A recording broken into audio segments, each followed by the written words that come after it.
हमेशा उसके अंदर विचार होता है कि मैं परमेश्वर से मिलूं और अपना जीवन धन्य कर लूं। लेकिन यह सवाल उठता है कि परमेश्वर से कैसे मिला जाए, किससे पूछा जाए कि परमेश्वर क्या है, कैसा है। आज आप देखते हैं कि आज इंसान अब इस आधुनिकता के वश होकर इस चकाचौंध में शासन अपनी संस्कृति को भूलता जा रहा है, अपने गुरुओं के आदर्शों को भूलता जा रहा है। और यही कारण है कि आज चारों तरफ त्राही त्राही मची हुई है।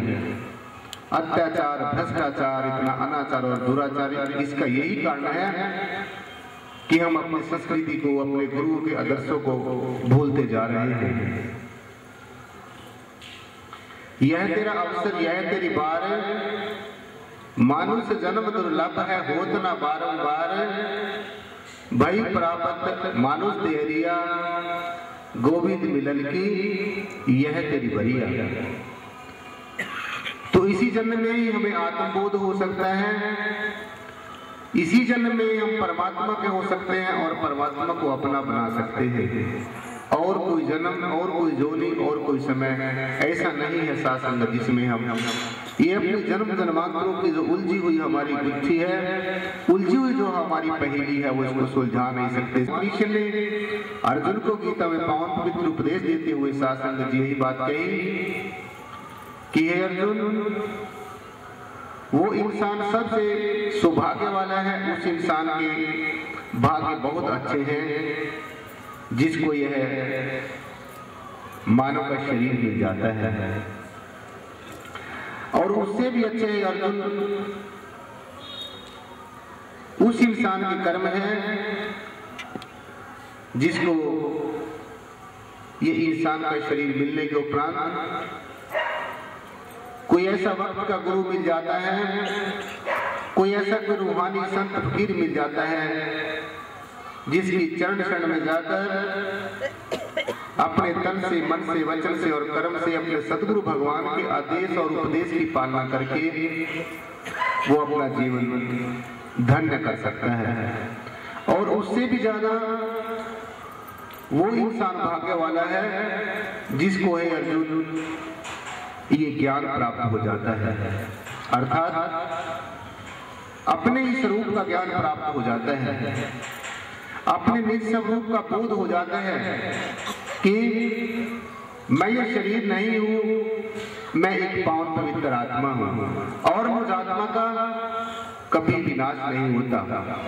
ये सारा विश्व ये मेरी परमपिता परमात्मा की बादशाहत है, मेरे परमपिता परमात्मा का स्वरूप है।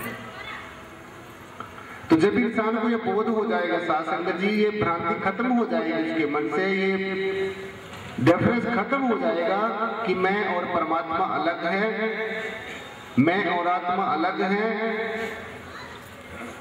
तो उसी दिन सासंग जी जब ये भ्रांति खत्म हो जाएगी, भ्रम खत्म हो जाएगा कि मैं और परमात्मा अलग नहीं है, परमात्मा मेरा अपना ही स्वरूप है, आत्मा मेरा अपना ही स्वरूप है, शरीर मेरा अपना ही स्वरूप है, मन मेरा अपना ही स्वरूप है, बुद्धि मेरा अपना ही स्वरूप है, चित्त मेरा अपना ही स्वरूप है, अहंकार मेरा अपना ही स्वरूप है। और इन सब से परे जो पावन पवित्र आत्मा है जिसको हम तरह तरह के तौर तरीके, तरह तरह की पूजा पद्धतियां और तरह तरह की बाहर की बातों में ढूंढते फिर रहे हैं सासंगत, वो आत्मा भी हमारा अपना ही स्वरूप है।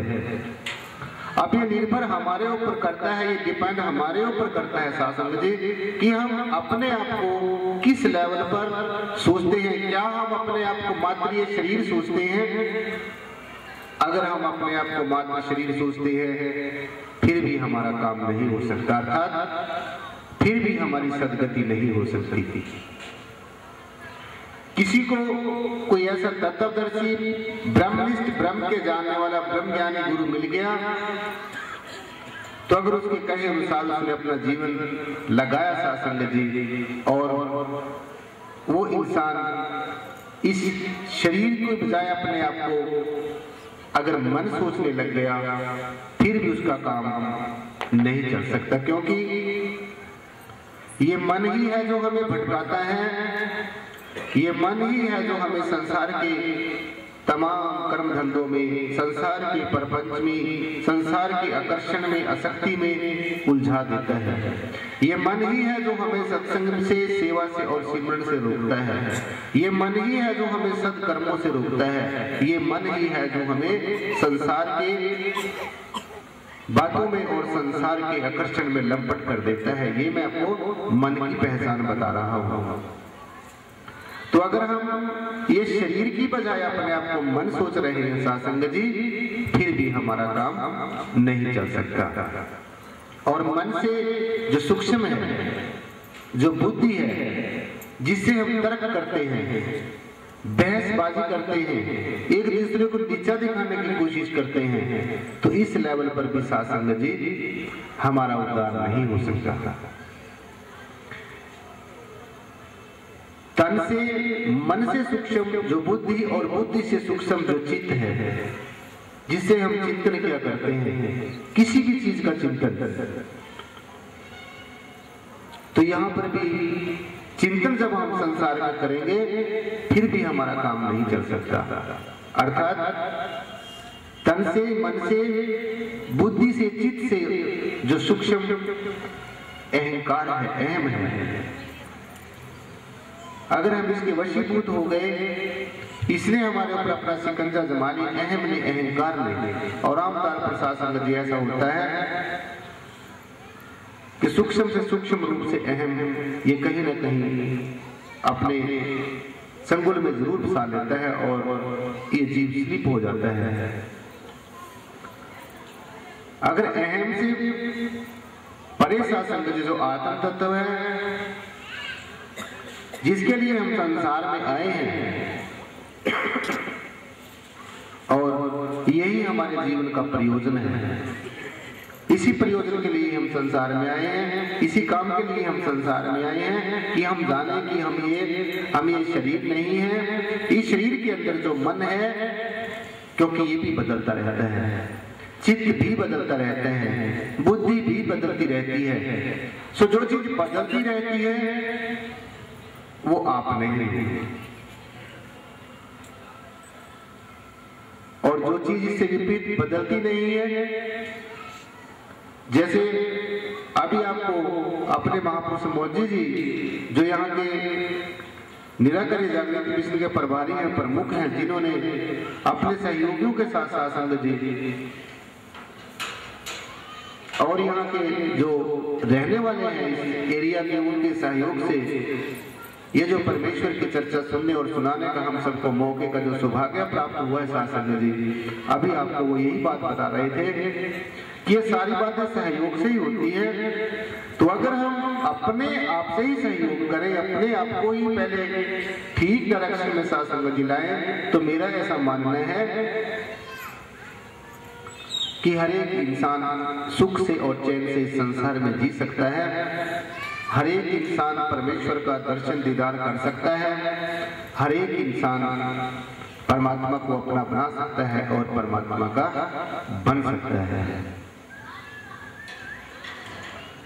जैसे हम कहते हैं कि परमात्मा कण कण में मौजूद है, कण कण में सासंग जी व्यापक है। मुझे कई बार ऐसा एहसास होता है कि हम ये बात कहते हैं कि परमात्मा कण कण में मौजूद है, कण कण में व्यापक है। ये सारा कण ही परमात्मा है, क्योंकि परमात्मा से सिवाय कुछ भी नहीं है। अगर हम परमेश्वर से सिवाय इस पारब्रह्म निराकार भगवान से सिवाय सासंग जी कुछ देखते हैं